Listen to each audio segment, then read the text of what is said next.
طلب کر رہا تھا مجھے کچھ سکھا، تو آپ نے توجہ نہیں دی۔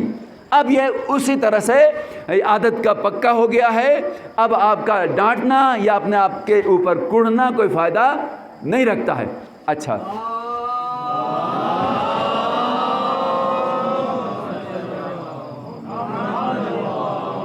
لہٰذا دیکھیے آپ عہد کر لیں، بزرگان سے میں آج گزارش کر رہا ہوں، آپ اپنا فرض منصبی ادا کریں۔ ان مجالس میں بیٹھنا کوئی کمال نہیں ہے، متوجہ ہیں، جملہ سخت میں نے کہا اور مجھے کہنے دیجیے گا، گستاخی سمجھیے جو بھی کہیے رضا الہی کے لیے، اور درد مندانہ جملے میں کہتا ہوں کہ آپ کا مجلس میں آ جانا کوئی کمال نہیں، حسین کے مجلس میں ہر کوئی آتا ہے، یہ تو حسین سے محبت کی علامت ہے۔ حسین کے ماننے والے کا کمال یہ ہے کتنا افراد کو حسینی بناتا ہے، کتنے جوانوں کو سیرت علی اکبر پر چلنے والے بنا لیتا ہے، کتنے جوانوں کو جناب قاسم جیسے کی سیرت سکھاتا ہے۔ چھوٹے تھے نا وہ بچے، لیکن حق کو اتنا پہچانتے تھے۔ تو لہٰذا اب میں یہ عرض کروں گا کہ جو نا اگر آپ کا توجہ کیجیے گا، مومنین کی آبادی ہو اور جو نا قرآن پڑھنے کے حوالے سے بتا دیا جائے تو چند افراد ایسے گنے چنے حاضر کر لیے جائیں، یہ تو ہمارے لیے کمال نہیں ہوگا، یہ ہمارے لیے نقص کی علامت ہوگی، ہمیں کام کرنا پڑے گا۔ اس لیے ان چیزوں کی جانب توجہ ہونی چاہیے۔ وقت اچھا خاصا ہوا، یہ اس حوالے سے عرض کیا، اور اب جو آپ کی خدمت میں ہوں تو کچھ عرائض اس لحاظ سے میں عرض کرنا چاہوں گا۔ بس میں عرض کر رہا تھا اگر لوگوں کو آیت اللہ العظمیٰ، مقام معظم رہبری، آیت اللہ سید علی خامنئی متذل العالی کے بیانات میں سے ہے، لوگوں کی تقسیم کی ہے، خواص اور عوام کی۔ عوام دو قسمیں ہیں لوگوں کی، عوام ہیں اور خواص ہیں۔ عوام وہ ہیں کہ جس طرف سے ہوا کا زور ہوتا ہے اسی جانب اس کی توجہ ہوتی ہے، ٹھیک ہے، جس طرف سے ایک ہوا کی لہر آئی اسی طرف چلے جاتے ہیں۔ مثلا ایک جوشیلی تقریر ہو جائے گی، عوام کو وہ اچھی لگ جائے گی، سمجھ رہے ہیں نا؟ تو اچھا یہ ہوتی ہے عوام کی، چونکہ ان کو حالات کی نزاکت اور اس کی گہرائی کا اندازہ اور علم نہیں ہوتا، اس وجہ سے اس سادہ لہروں سے متاثر ہو جاتے ہیں۔ اور دوسرا گروہ خواص کا ہے، خواص سادہ لہروں سے، زمانے کے نشیب و فراز کے ظاہر سے فریب نہیں کھاتے، بلکہ اس زمانے کے نشیب و فراز کے ڈیپتھ میں جاتے ہیں، اس گہرائی میں جاتے ہیں، ان حالات کے رونما ہونے کے کاز کیا ہے، وجہ کیا ہے، سبب کیا ہے، اس پہ جاتے ہیں اور وہ سمجھ لیتے ہیں۔ بس ایک ذمہ داری یہ ہوتی ہے خواص کی کہ وہ چونکہ حالات کی گہرائی کو، نزاکت کو جانتے ہیں، وہ ہوتے ہیں خواص۔ ان کی ذمہ داری یہ ہوتی ہے کہ وقت کے مطابق اپنی ڈیوٹی کی تشخیص دیں، یعنی اپنے فریضے کی تشخیص دیں اور وقت کے اوپر فریضے پر عمل کریں۔ اگر وقت پر ہی اپنے فریضے کی تشخیص دی اور اس پر عمل نہ کیا تو اس وقت کے گزرنے کے بعد لاکھ چاہیں اب وہ جو نا گیا ہوا وقت اور موقع واپس نہیں آتا۔ اور اس کے لیے رہبر معظم نے مثال دی ہے کہ ان کوفہ والوں کو چاہیے تھا جب امام حسین علیہ السلام نے قیام کیا، قیام فرمایا اور پیغام دیا، افلا یرون ان الحق لا يعمل به وان الباطل لا يتناهى عنه ليرغب المؤمن فی لقاء اللہ محقا۔ کیا تم نہیں دیکھتے کہ حق پر عمل نہیں کیا جاتا اور باطل سے روکا نہیں جاتا؟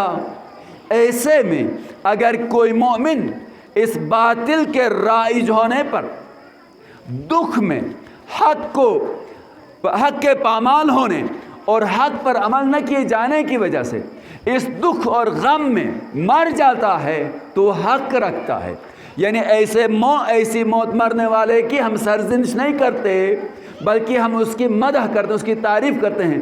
اس بیچارے کو اتنا دکھ ہوا باطل کی حکمرانی پر، معاشرے میں پھیلی ہوئی گمراہیوں کے اوپر، چونکہ روک نہیں سکتا تھا خود، اور حق پر عمل نہ ہونے کی وجہ سے اس نے دائی اجل کو لبیک کہا ہے، خدا کی ملاقات کی جو نا دعا کی اور خدا کی ملاقات کو گیا، تو یہ حق رکھتا تھا۔ تو اس طرح سے میرے مولا نے پیغام دیا، اور اسی طرح سے وہ سارا آپ کے سامنے موجود ہے، میں تکرار نہیں چاہوں گا۔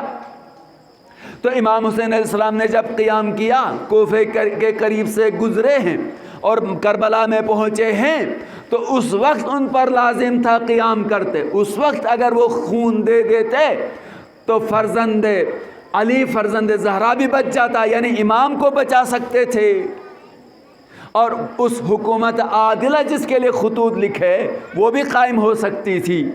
لیکن اس وقت قیام نہیں کیا۔ بعد میں جب مختار قید سے رہا ہوئے اور مختار نے قیام کیا، اور اس وقت دوسری طرف انہوں نے قیام کیا سلیمان سرد خزائی کی سرکردگی میں، جس کا مقصد صرف اور صرف کہ ہم نے اس وقت جو نا امام حسین علیہ السلام کا ساتھ نہیں دیا، نہیں پہنچ پائے، تو یہ ایک ہمارا گناہ ہوا، لہٰذا ہم ابھی اس توبے کی خاطر ہم قیام کرتے ہیں، ہم اپنی جان دیتے ہیں، شہادت جو نا تا شہادت ہم لڑنے جائیں گے۔ آ کر فرات پر غسل کیا، مولا کی جو نا مرقد مطہر پر آ کر انہوں نے زیارت کی، عہد کیا، جا کر لڑے مرے، لیکن کیا وہ مقصد حاصل ہوا کہ اب حسین کو واپس لا سکتے ہیں؟ نہیں۔ تو بس یہ رہبر معظم فرماتے ہیں اپنے بیانات میں، تو ذمہ داری خواص کی یہ ہے کہ وہ وقت پر اپنے فریضے کی تشخیص دیں، اور تشخیص کے ساتھ ساتھ عملی اقدام بھی کریں۔ اگر آپ نے موقع پر عمل نہیں کیا، اپنا فریضے کو انجام نہ دیا، تو پھر اس کے بعد قربانی دینا بھی کوئی فائدہ اس کا نتیجہ نہیں ہوتا ہے۔ تو پس حالات کے اوپر آپ کی نگاہ ہے، اور اس کے مطابق ہر شخص کو اپنا فریضہ انجام دینا چاہیے۔ یہی حسین کے قیام کا مقصد ہے۔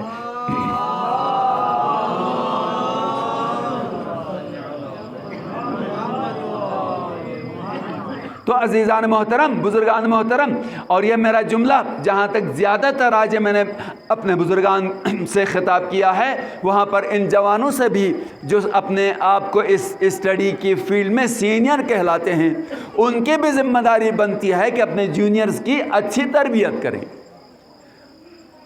ان کی صحیح تربیت کریں، ان کے لیے صحیح گائیڈ کریں۔ تو آپ نے امام حسین علیہ السلام کے اس قیام عاشورہ سے درس لے لیا۔ فقط ہے ہماری درسگاہ کربلا کربلا نعرے لگایا چلے گئے تو اس طرح سے درسگاہ کربلا نہیں بن سکتی۔ درسگاہ ہے ہماری درسگاہ کربلا کربلا، تو اس کربلا کی درسگاہ سے درس تربیت کتنا لے لیا۔ رونا فقط غم کی علامت ہے، محبت کی علامت ہے، اور آنسو نکلتے ہیں، لیکن ایک رونے والے کو ساتھ ساتھ درس لینا کیا ہے، کیا میرا مولا حسین کیا چاہتا ہے، ہم سے کیا تقاضا کرتا ہے، اہل بیت علیہ السلام ہمیں کس جگہ دیکھنا چاہتے ہیں، کس مقام پر دیکھنا چاہتے ہیں، وہ ہم نے بننا ہے، اور اپنی نوجوان نسل کو ایسا بنانا ہے۔ تب ہم کہہ سکتے ہیں ہے ہماری درسگاہ کربلا کربلا کربلا درس شجاعت۔ کربلا ہمیں کیا درس دیتی ہے؟ شجاعت کا درس دیتی ہے، معرفت کا درس دیتی ہے، صبر کا درس دیتی ہے، اخلاق کا درس دیتی ہے، قربانی کا درس دیتی ہے، مصائب کو برداشت کرنے کا درس دیتی ہے، احترام کا درس دیتی ہے، اور اپنے آپ کو دوسرے کے اوپر ایثار کرنے کا درس دیتی ہے، اپنے آپ سے گزر جانے کا درس دیتی ہے، بیداری کا درس دیتی ہے، ہوشیاری کا درس دیتی ہے۔ تو ہمیں بھی ایسا بن جانا چاہیے، معرفت بصیرت کا درس دیتی ہے۔ تو کربلا کی درسگاہ میں بیٹھنے والے کو بصیرت والا ہونا چاہیے۔ درود بھیجے محمد وال محمد کی ذات پر۔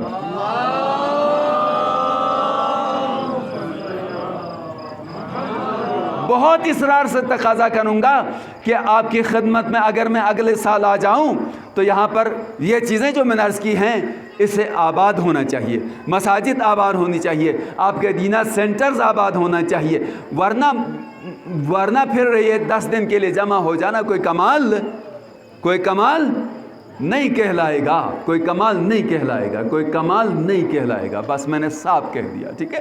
اگر ہم اپنے بچوں کی تربیت کے حوالے سے کوئی کام نہیں کرتے ہیں۔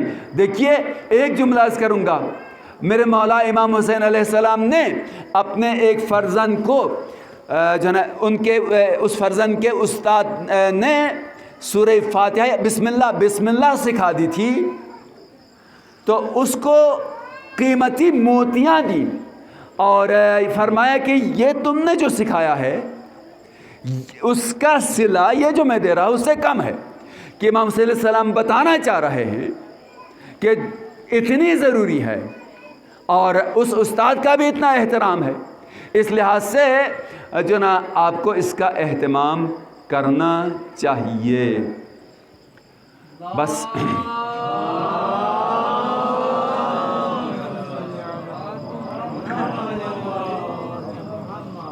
بس اسی پر اکتفا کرتے ہیں۔ آج محرم کی 11 تاریخ گزر گئی اور سخت دن ہے۔ میں تو سوچتا تھا کربلا سے زیادہ زحمت نہیں دوں گا، بس چند جملے۔ کربلا سے یہ کاروان روانہ ہوا جن میں بوڑھے بھی ہیں، جوان بھی ہیں اور چھوٹے بچے بھی ہیں اور خواتین بھی ہیں۔ یہ سفر مدینہ سے شروع ہوا ہے، مکے سے پھر یہ سفر جاری ہوا ہے، مختلف منازل میں یہ کارواں رکتا رہا اور 2 محرم کو کربلا پہنچا۔ کربلا میں آیا، اس کاروان کے مردوں نے اپنے بچوں کو، اپنی بیٹیوں کو، اپنی بہنوں کو کربلا میں منزل دی، خیمے نصب ہوئے۔ 10 محرم کو صبح سے میدان کارزار میں ایک ایک ہو کر آوان انصار اور جوان روانہ ہوئے۔ عصر عاشور سے غروب تک اس کاروان کا کوئی مرد باقی نہ رہا، کوئی جوان باقی نہ رہا اور امام بھی، اس کاروان کا امام بھی ان کے درمیان نہ رہے۔ اچھا، یعنی اب جملہ عرض کرنے جا رہا ہوں۔ بہت سخت ہے شہداء کے مصائب بیان کرنا، لیکن ان شہداء کا سفر 10 محرم کو کربلا میں آ کر ختم ہوا۔ لیکن سوچئے ایک ایسا کاروان ہے کہ جس کا سفر ابھی ختم نہیں ہوا۔ جزاکم ربکم، میں نے بہت ایک درد بھرا جملہ آپ کے لیے عرض کیا۔ اس کاروان کا سفر ابھی ختم نہیں ہوا، یہاں تک مرد بھی شریک تھے اور آرام دہ سفر تھا اس کاروان کا جو آپ سفر کرنے جا رہا ہے۔ جزاکم ربکم۔ اور اب یہ کاروان سفر کر رہا ہے تو یہ اس کاروان کا عجیب سفر ہے۔ عزادارو، بس اتنا میں عرض کروں گا، ثانیہ زہرا سلام اللہ علیہا کے کاروان کا سفر ابھی شروع ہو رہا ہے۔ اور یہ کیسا سفر ہے کہ سفر کے مسافر کے ہاتھوں میں ہتھ کڑیاں ہیں، پاؤں میں بیڑیاں ہیں، زنجیروں میں جکڑا ہوا ہے اور جگہ جگہ یہ بچے منتشر ہیں۔ عزادارو، 11 محرم ہوئی، زوال کے بعد پسر سعد نے اپنی فوج کے نجس لاشوں کو دفن کیا اور اس کے بعد حکم دیا کہ اہل بیت علیہ السلام کو اسیر کیا جائے۔ عزادارو، ہم مصائب بیان نہیں کر سکتے کیا مصیبت اہل بیت پر گزری ہے۔ یہ ظالم جب خیموں میں لوٹنے کے لیے آئے ہیں نا، بیویاں کس طرح سے خوف کے مارے ایک دوسرے کی پشت کے پیچھے چھپتی تھی۔ ظالم آ کر نیزے سے چادر چھینتا تھا، زیور لوٹتا تھا، اسباب لوٹتا تھا، اور بے بس بیویاں واہ محمد واہ علیہ کی فریاد کرتی تھی۔ عزادارو، میرے مولا کی بچی جناب سکینہ سلام اللہ علیہا مصائب بیان کرتی ہیں، اور ایک اور میرے مولا کی امام حسین کی بیٹی ہے فاطمہ، فرماتی ہیں میرے پاؤں میں خلخال تھا، سن نہ سکو گے عزادارو، میرے پاؤں میں خلخال تھا،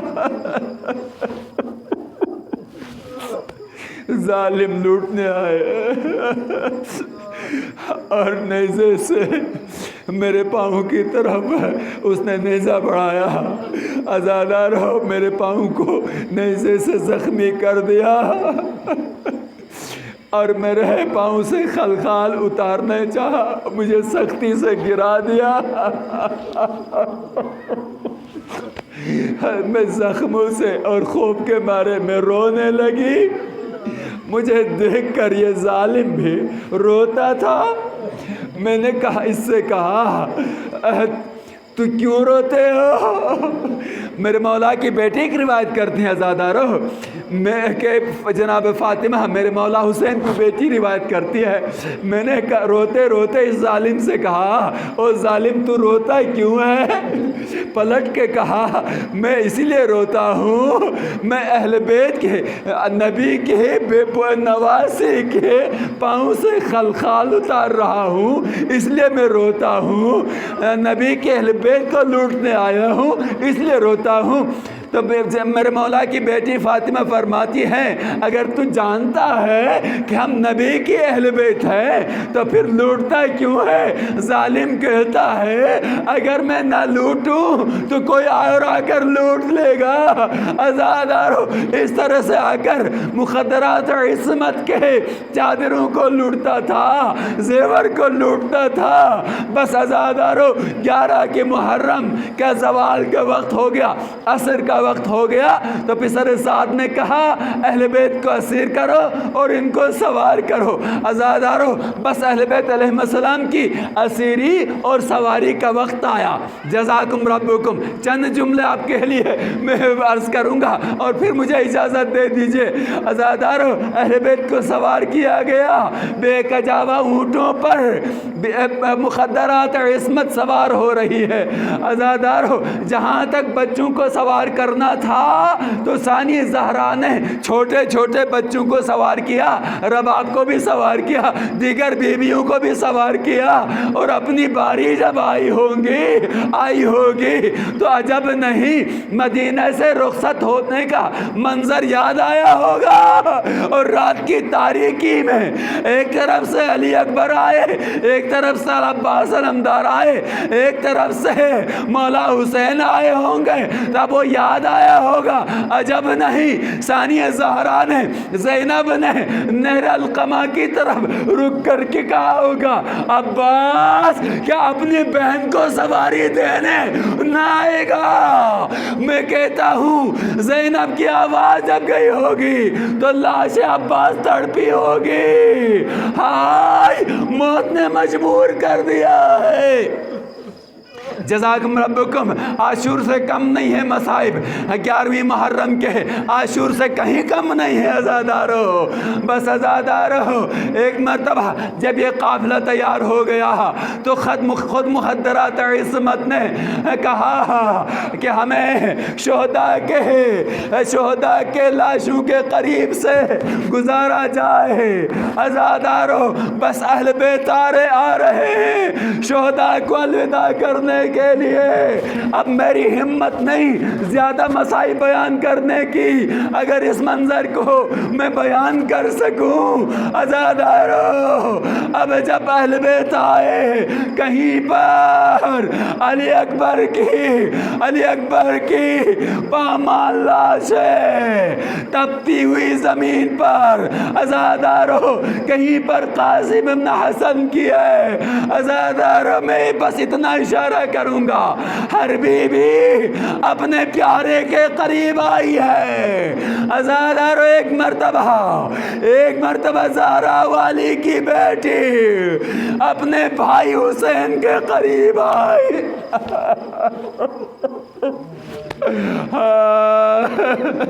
آئی اور ایک مرتبہ جملہ نہ سن سکو گے. عزادار زینب سلام اللہ علیہا نے میرے مولا کے تن مبارک کے سرہانے آئی. کٹی ہوئی رگوں کو سر تو نہیں تھا، نیزوں پہ بلند تھا. عزادار زینب نے اپنے بھائی کے کٹی ہوئی رگوں کو گردن کو اٹھایا، اپنے زانوں پہ رکھا، مدینے کی طرف رک گیا. وا محمد یا رسول اللہ صلی علیک ملائکۃ السماء وہذا الحسین مرمل بالدماء مقطع الاعضاء. اے میرے نانا رسول، آپ کو تو آسمان کے فرشتے سلام کرتے ہیں. یہ تیرا نواسا حسین ہے، اپنے خون میں غلطہ ہے، اور جس کے تن مبارک کے اوپر کربلا کی گرم ہوا چلا. کربلا کی گرم ہوا طواف کرتی چلتی ہے. ارے یہ تیرا حسین ہے جو بے گور و کفن ہے، اسے کربلا کی خاک نے کفن دیا ہے. عزادارو ایک جملہ اور سنیے، بس میں آپ کی زحمت تمام کر رہا ہوں اور ٹھہر کر عرض کروں گا. جب میرا دل آمادہ ہو جائے گا نا یہ جملہ کہنے کے لیے تو اس وقت کہوں گا. اتنا سنیے گا. جانتے ہیں نا سید الساجدین کے گردن پر توق آیا، ہاتھوں میں ہتکڑیاں ہیں، پاؤں میں بیڑیاں ہیں. جب میرے مولا سید سجاد کو سوار کیا نا، ٹھہر کر سنیے گا، سوار کیا ہے ظالم نے آ کر، تو اس ظاہر ہے کہ جس کے ہاتھ کھلے ہوں نا اپنے آپ کو سواری پر سنبھالتا ہے، اور جس کے ہاتھ بندھے ہوئے ہوں وہ اپنے آپ کو کیسے سنبھالے گا. اس ظالم نے میرے مولا کے پائے اقدس کو گھوڑے کے پیٹ کے ساتھ باندھا کہ کہیں گر نہ پائے. آپ سمجھ آ رہی ہے آپ کی بات؟ ٹھہر کر عرض کیا ہے تاکہ آپ سمجھ سکیں اس مصیبت کی سنگینی کو. تو اب میرے مولا سید سجاد آ رہے ہیں شہداء کو خدابس کہنے کے لیے. بندھے ہوئے ہیں میرے مولا اسی اونٹ کجاوے میں، پاؤں بندھے ہوئے، اتر نہ سکے، اپنے بابا کے تن مبارک کے پاس آ جائے.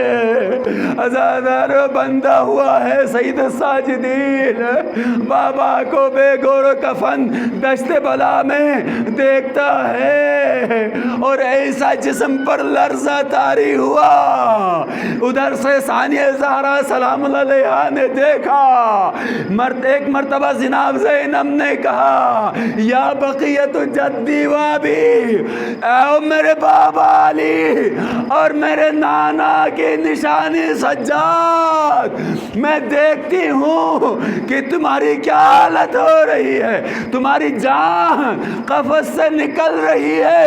اور سید ساجدین سجاد بیٹا، تیری جان تو، تیری روح تو جسم سے نکلنے کے قریب ہو رہی ہے.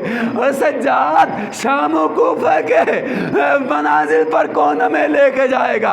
ازادار بس جملہ تمام کیا، میرے مولا سید ساجدین نے ایک جملہ کہا، او میری پھپھی آپ جانتی ہے نا میرا باپ آیا بے گور و کفن اور جوان بیٹے سے کیسے برداشت ہو سکے گا کہ اپنے باپ کو چٹیل میدان میں بے گور و کفن چھوڑ کے چلا جائے.